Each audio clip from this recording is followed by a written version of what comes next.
About 97% Let's go, people. of We the drugs here. coming in by water. We're back with another one. And we are going to start now hitting land. Crazy. With regard to the cartels.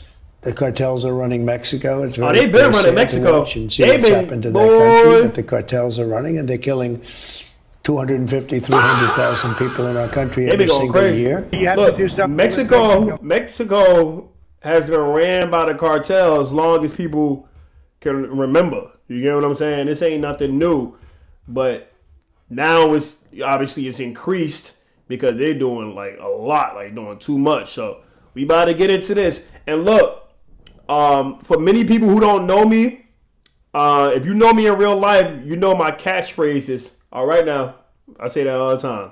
All right now, right? So this is what I'm gonna do. I'm gonna be saying that throughout this video, and whoever could tell me the right amount of times I said all right now, I'm gonna send $10 to your Cash App. You get what I'm saying? Y'all growing with me? Let's grow together. Let's get it. Has to get their act together because they're flying through Mexico, and we're gonna have to do something. We love Mexico to do. They're capable of doing it, but unfortunately, the cartels are very strong in Mexico. Getting a closer look at where a notorious drug cartel leader was killed in Mexico as a wave of cartel violence continues to erupt in popular tourist areas. Take a look at this. You can see the compound where the drug kingpin, known as El Mencho, was taken out by Mexican special forces on Sunday.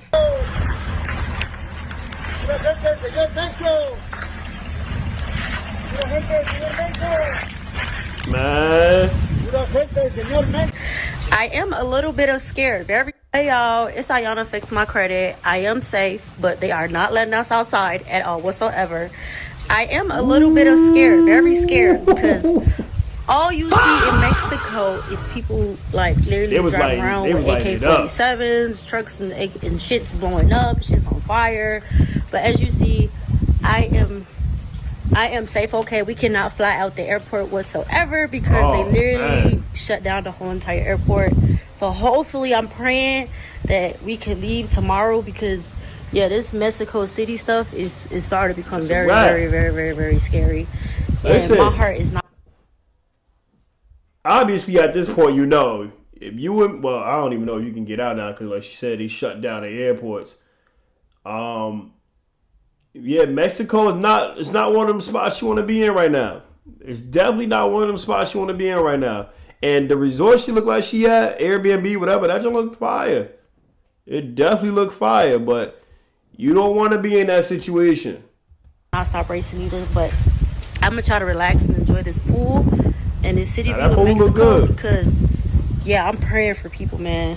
This shit is very, very scary. Burning buses. Highways locked down, cities across Mexico looking like a war zone, and one of the most feared cartel bosses in modern history is dead. And the world is asking one question: was this justice or pressure from across the border? After months of political tension, extraditions, and a $15 million bounty hanging over his head, El Mencho, the face of Jalisco New Generation Cartel, I think it's Jalisco. It's Jalisco. Mexican officials now say, let's clear that up. Shout out to the bro. It's Jalisco, not Jalisco. It may seem that because they got the J in front, but it's Jalisco. Now, if there's any Spanish-speaking people in there, especially that's from Mexico, let me know who's right. I might be wrong. You know what I'm saying? If I'm wrong, let me know. All right? Let's get it. A woman close to him became the catalyst that helped lead investigators to his location. It's always a chick. Streets. And cartel you want to know why it's always a chick? I know I'm gonna let bro get into this, but it's always a chick because they the ones that can get the closest to us. You get what I'm saying? Bro, if you have a dude come in here, you're not gonna let. First of all, you side-eye the dude, this, that, and third for the rep. But if you got a shorty with big old boobs and booty like bow, and you're dropping that guard. The Asian spread it like wildfire. President Trump kept quiet. But it was 4 words he said before all this. They got U.S. citizens raising eyebrows, especially the ones that's unfortunately stuck over there at the moment. Quote, Mexico must step up. By the way, you have to do something with Mexico. Mexico has to get their act together because they're pouring through Mexico, and we're going to have to do something. We love Mexico to do it. They're capable of doing it, But unfortunately, the cartels are very strong in Mexico. I remember Claudia Scheinbaum, and you told me at one point you had offered to send U.S. troops into Mexico to combat drug trafficking there. Is that something you would like to her now? I think she's a terrific person. I would say every single time I talk to her, I offered to send troops. And she's just not willing? She's concerned. She's a little afraid.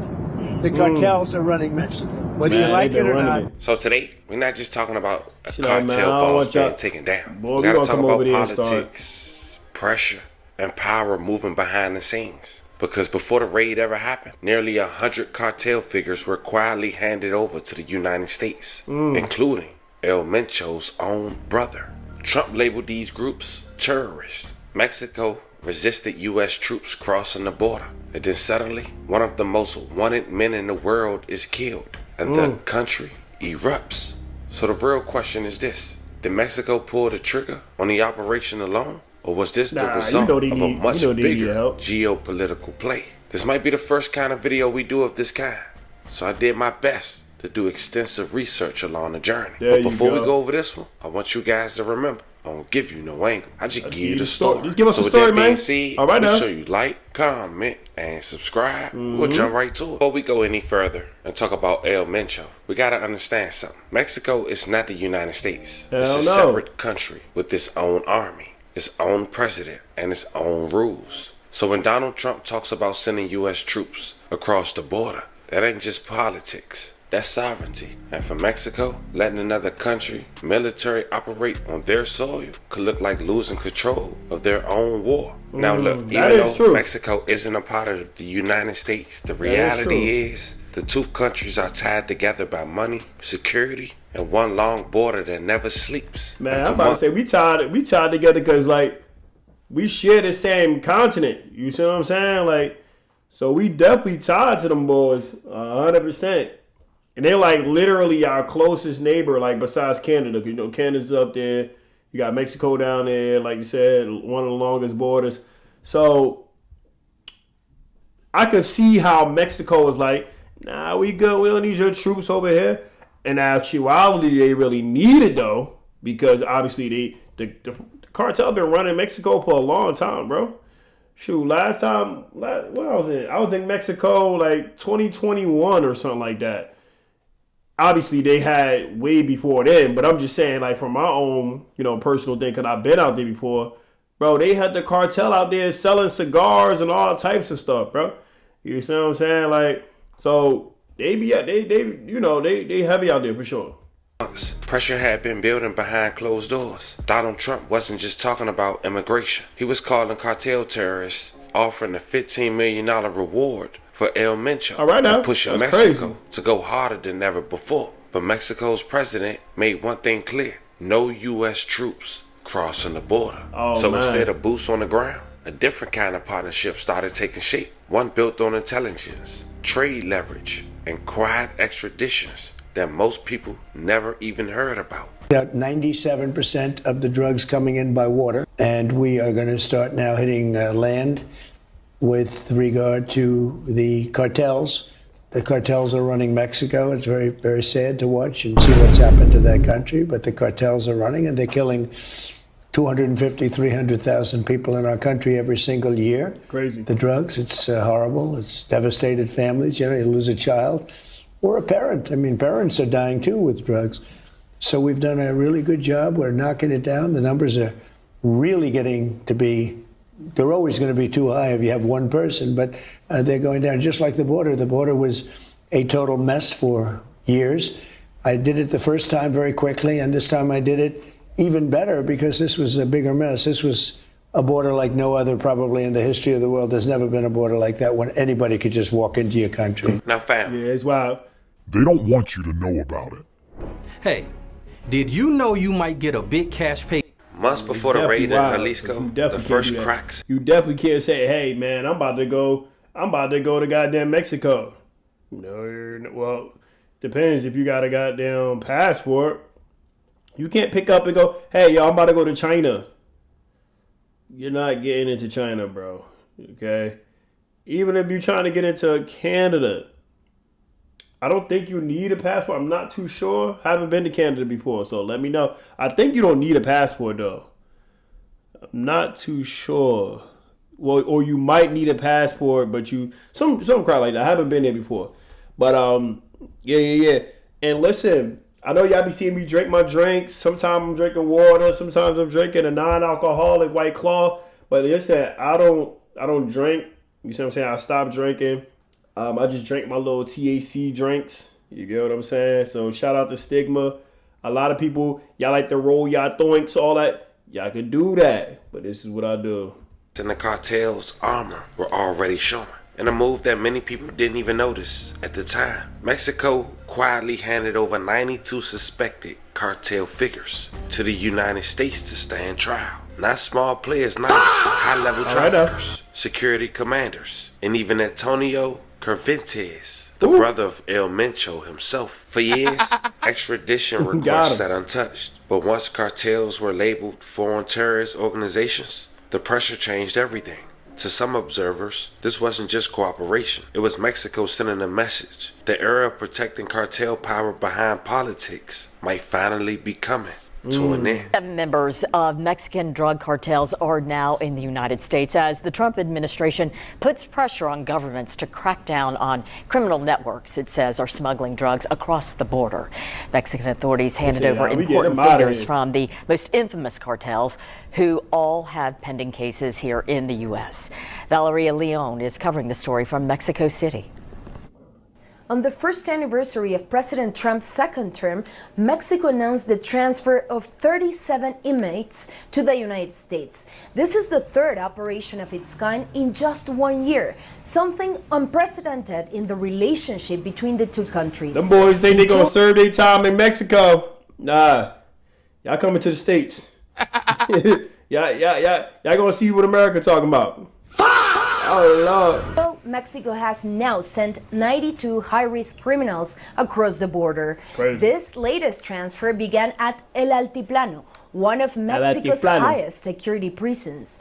7 military aircraft flew the inmates into U.S. territory, sending them to 6 cities: San Diego, San Antonio, Washington, D.C., Houston, New York, and Pennsylvania. According to a post on X by Mexico's Secretary of Public Security, Omar Garcia, these 37 inmates were operators within major criminal organizations and were considered a real threat to national security. The government emphasized that the operation respected Mexico's sovereignty and was carried out under the agreement that death penalty would not be considered. The request for their transfer came from the U.S. Department of Justice, but this wasn't the first time. Back in August, Mexico sent another 26 inmates to the U.S., a group that included figures like Juan Carlos Felix, the son-in-law of Sinaloa cartel co-founder Ismael El Mayo Zambada, and Servando Gomez Latuta. They got him hemmed up, buddy. Boy, they got that boy looking like a freaking shrimp. That curled up like, hey, yo. They throwing them boys dirty over there. But it's a strategic play, though, because think about it. They're still in Mexico. Their whole crew is in Mexico. Boy, they could just roll up and just, you know what I mean, strong arm the, you know what I mean, the penitentiary where they at and get them up out of there. You see what I'm saying? So they said, nah. You going to the States, my boy. Caballeros Templarios. That August operation had been preceded by the first transfer, carried out early in February, when Mexico handed over Rafael Caro Quintero, one of the most wanted fugitives in the United States since 1985, after the kidnapping and murder of DEA agent Kiki Camarena. And here's the key point. None of these 3 historic transfers were formal extraditions. Mexico insists they're not extraditions at all, but rather transfers carried out under a cooperation framework between both countries. Those just transfers, man. City. And among those transferred was Maria del Rosario Navarro Sanchez, the first Mexican citizen to face charges in the U.S. for providing support to a terrorist organization. She's accused of conspiring with a cartel. Now, in Trump eyes, Mexico was holding up their word, but it was one person they wanted. and they put a $15 million bounty on his head to get him. The guy who technically replaced El Chapo once he went down. Two different organizations, but one rose to the top. El Mencho. Fast forward to February. What's good with the way bro be pronunciating stuff, bro? It's El Mencho. He said El Mencho. That's El Mencho, brother. All right now. 2026. Months of pressure from the United States. Dozens of cartel figures already extradited. And intelligence tightened around one of the most hunted men alive. Mexican special forces moved towards a residence hidden inside Jalisco. Authorities say the breakthrough came after information linked to a woman close to the cartel boss helped narrow his location down. When soldiers surrounded the property, officials say El Mencho was inside, moving cautiously, unaware that the circle around him had already closed. Photos released from inside the residence show a quiet setting, but outside, heavily armed units were preparing for a confrontation. Years in the making, there was no sirens, no public warnings. Mexican forces breached the location, taking him into custody after a tense operation that officials described as high risk from the start. For a brief moment, it looked like one of the most powerful cartel leaders in modern history had finally been captured alive. But the operation didn't end there. During transport, chaos erupted. Gunfire broke out, and according to early reports, El Mencho was shot and killed during the confrontation involving special agents on the ground. Details remain intense and controversial, but what happened next would send shockwaves across the country. As the smoke cleared, one of the agents involved appeared on camera, showing the cause of the operation and the violence that unfolded behind the scenes. That's crazy. A moment that revealed just how dangerous this mission had become, even for the forces carrying it out, showing a bullet in his chin. Ooh. Yeah, that was dangerous work. That boy caught a bullet, and the bullet was still lodged in Buddy's chin. Like, that joint was just still sitting there. I don't know how that happened. Within the hours of the news spreading, retaliation hit fast. Buses burned, highways blocked, entire city lit up in flames as cartel cells react to the loss of their leaders, even showing off their fleet of military cars and armor.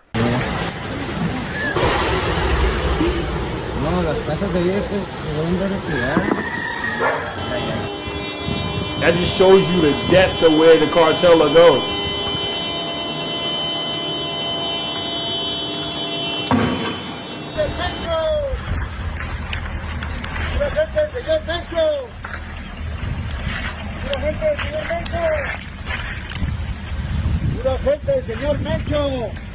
Señor Mencho. Señor Mencho. Señor Mencho. Yo, look how deep and tactical these dudes are.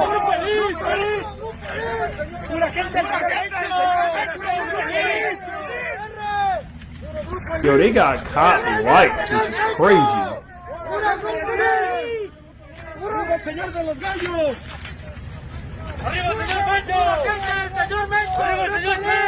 Puerto Vallarta, shit, crazy cartel tripping and shit, man. I was supposed to leave Sunday. Nigga stuck out here, ain't no flights, no nothing, man. This shit's crazy. They got y'all cooked up in there, boy. Daughter, I gotta get back home to. Man, this shit for the birds. If y'all know any flights or anything, recommendations, comment below. Man, you gotta go to the PJ, my boy. Man. This shit crazy for sure. You gotta get a PJ out of there. All right now. Located of one of El Mencho's romantic partners who transferred her to a facility in the town of Tapalpa, Jalisco. In that place, she met with El Mencho, this romantic partner, Jalisco, and not Jalisco. On February 21st, she left the property and information was obtained that El Mencho remained in that. I was right about Mencho, though. In that place. He stayed there with a security detail the same 21st. And just like that, a man who moved like a ghost for years became another name in the headlines. But the real story doesn't end with one raid, one house, or even one cartel boss. Because when power falls in the underworld, somebody always somebody always gonna rise up. Now they saying a 29-year-old is set to step up. But in this video, we watch politics, pressure, and the streets collide. From Washington to Mexico City, all the way down to the people just trying to make it home to their families. So now I want to hear from y'all. Did this operation bring a real change? Look, let me tell y'all. This whole operation was crazy. Like, the fact that they was able actually to pull it off is even way more wicked. And that goes to show, right? If you think you're doing this over here, it could always get stopped. You see what I'm saying? It could always get stopped. So obviously Mencho was laying low. He was trying to get out the way, but instead of but obviously, brother, once you stepped up to that plate, you already had the eyes on you. You already had everybody looking at you. Whether that be the cops or that's just, ops. You see what I'm saying? Everybody was looking at you. So got to take that with a grain of salt. So if you're doing something that you probably know you shouldn't be doing, switch it up. You see what I'm saying? You don't want that attention. That attention get on you and it's over. So, hey, but look, let me know what y'all think inside the comment section. And listen, like I said, let me know how many times I said all right now in this video. I'm going to cash app you, son. You see what I'm saying? Let's get it, man. Appreciate y'all.